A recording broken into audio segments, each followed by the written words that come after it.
Hello viewers, Ayothiyapattinam Ramar கோயிலுக்கு பக்கத்துலேயே locate ஆகிருக்க ஒரு டிடிசிபி அண்ட் ரேரா அப்ரூவ்டு சைட்டை தான் இன்றைக்கி நம்ம வீடியோவில் பார்த்துட்ருக்கோம். இந்த சைட் ஒரு புது சைட்டுங்க. இப்போ தான் ரோடு ஒர்க்கெல்லாம் நடந்துகிட்ருக்கு. சைட்டு ஃபுல்லாகவே காம்பவுண்ட் பண்ணி கொடுத்துட்றாங்க. உங்களுக்கு கான்க்ரீட்டில் ட்ரைனேஜும் போட்டு கொடுத்துட்றாங்க. ரோடு எல்லாமே 33 அடி 23 அடி தார் ரோடு. டிடிசிபி அண்ட் ரேரா அப்ரூவ்டு பெற்ற வீட்டுமனை பிரிவு. லோன் வசதியும் இதில் அவைலபிளாக இருக்குது. இன்றைக்கி இருக்கக்கூடிய சுச்சுவேஷனில் பார்த்தீங்கன்னா அயோத்தியாப்பட்டினம் ரயில்வே கேட் கிட்டலாம் 4000 ரூபாய் 3500 ரூபாய் ஒரு சதுரடியின் விலை போயிட்டுருக்கு. அங்கேருந்து ஜஸ்ட் ஒரு 2.5 கிலோமீட்டர் தூரத்தில் தான் இப்போ நம்ம பார்த்துருக்க சைட் லொக்கேட் ஆகிருக்கு. இந்த சைட்டில் லேண்டோட ரேட் பார்த்திங்கன்னா ஒரு சதுரடி 2200 ரூபாய்க்கு கொடுத்துட்ருக்காங்க.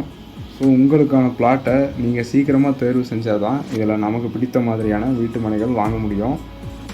ஸோ இந்த சைட்டை பற்றி மேலும் விவரங்களை தெரிஞ்சிக்க நேரில் சைட்டை பார்வையிடுறதுக்கு ஸ்க்ரீனில் தெரியுற நம்பரை காண்டாக்ட் பண்ணுங்கள். நம்ம சேனலை இதுவரை சப்ஸ்கிரைப் பண்ணாமல் பார்த்துட்ருக்கிற நண்பர்கள்லாம் சப்ஸ்கிரைப் பண்ணிக்கோங்க. தேங்க்யூ.